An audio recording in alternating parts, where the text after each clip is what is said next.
Happy 4th of July to all of the subscribers of Analyzing Finance with Nick. This video is an Independence Day gift that shows the pre-Q&A section of my presentation at the June 21st Saturday Salon in Newport Beach, California. If attending these kind of events interest you, consider attending a meetup that we are having this summer in LA, Santa Cruz, Seattle, or Fresno, in the US and Rome, Zurich, Amsterdam, or Geneva in Europe. Also, if you have direct questions for me, please reach out via the links in the pinned comment and description to this video. So without further ado, Nicholas Pardini. Thank you.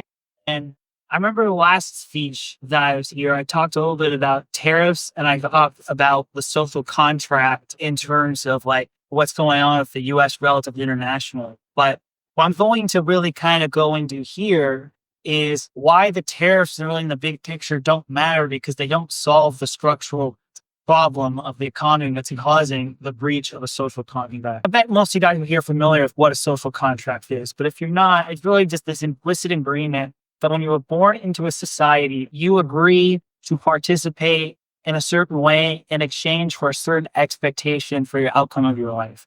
So say, for example, in European countries, a lot of the social contract is, look, you probably are going to be born into the social class that you die in, and you are going to live a comfortable middle to lower middle class life. But in exchange, you're never going to be starving. You're never going to have poverty. You're going to have you're never going to run the risk worry about losing a job or having to save for retirement or pay for college or healthcare. That's the trade.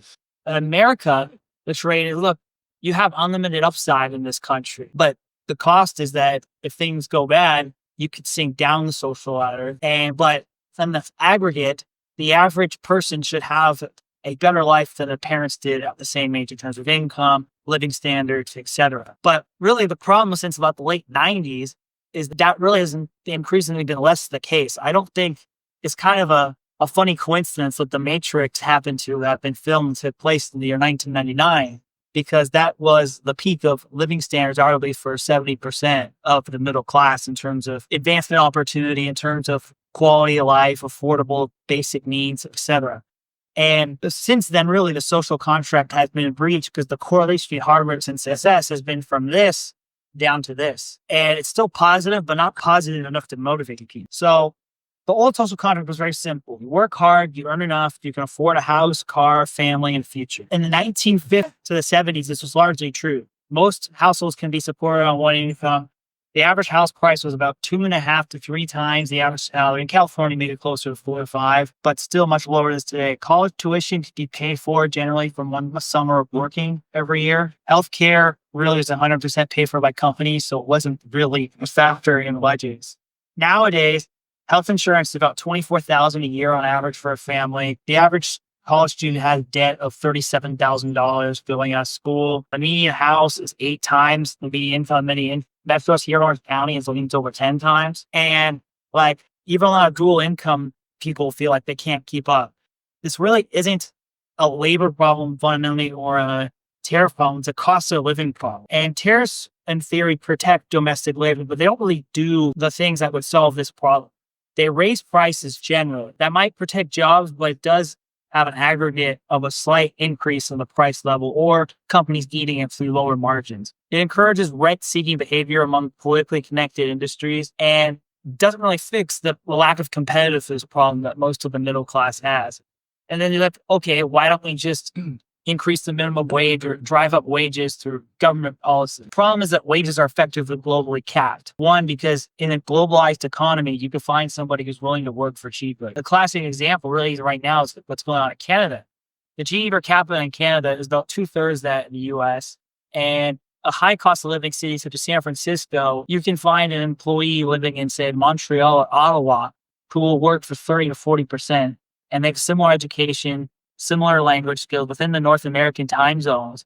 And that's just Canada. If you went even further out, you can probably get even more efficiency gains. And also when you do raise wages, whether it's for government workers, minimum wages, or just increasing the price level artificially, what it does is that people have more money to spend, but there's no additional new goods and services to produce the economy. So that extra wage gain immediately goes into a higher price level and more inflation.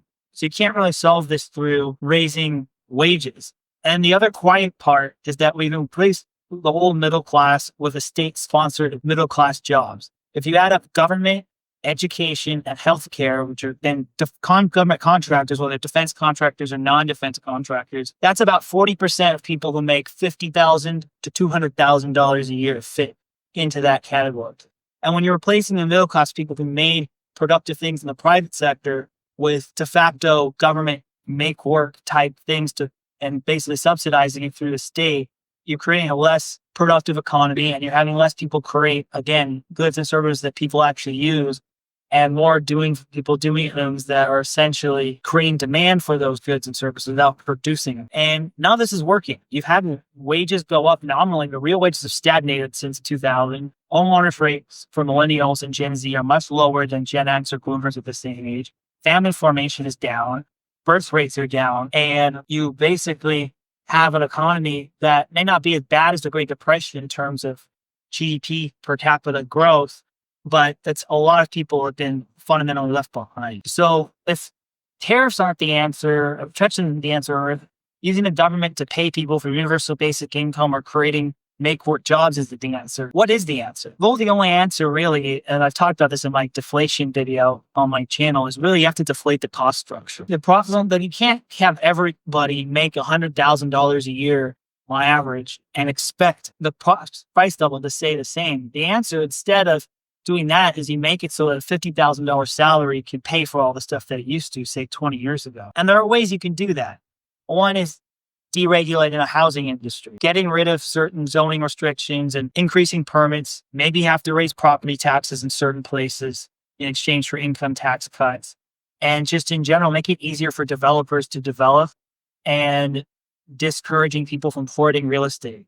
The second one is deflating healthcare. You can get rid of a lot of anti-competitive practices within the hospital system and maximum gross margin requirements for certain industries that incentivize to increase their profits through increasing the total amount spent versus being more efficient. And also price transparency. Like, due to the way our system works, people don't really look at the price of things because of insurance. And so therefore hospitals and drug producers and other healthcare people will charge whatever because nobody's looking at it because they don't have to pay out of pocket. And so even if you still have an insurance system, you have some sort of price transparency so people can compete on price, and you have to reward efficiency by getting rid of gross margin caps. And the last one is making education a lot more accessible and lower cost. You can get rid of a lot of the administrative bloat in the university system, get rid of the government guarantees on student loans so that universities can't just raise the price to whatever the maximum local limit is, and destigmatize online education so that you can learn things without having to go to specific campus to do so. And then the last one is deflating the government itself, which is cutting certain efficiencies in the government, maybe reducing certain like defense spending in certain places where it's not needed, and also just getting rid of these artificially inflated public sector job markets and reallocating them to more useful things. So the new social contract really essentially is we need to rewrite the deal, not just promising people perpetually higher nominal incomes, but instead making the cost of living less so that your money you do make can go farther and have an increased quality of life. There is a historical precedent for this, which is the end of the 19th century, 1876 to 1913, where wages were basically flat, but due to innovations such as electricity, the automobile, airplanes, telecommunication, refrigeration, etc., you saw productivity gains be so much that even with stagnant wages, the cost of living went down 25% over that time period. So you had a real gain of living standards. And with AI and humanoid robotics coming down the pipeline, I really think we could have a similar technological revolution drive a similar price deflation in the future. And with that, I'm going to take Q&A. Thank you, guys. All right, first question right here.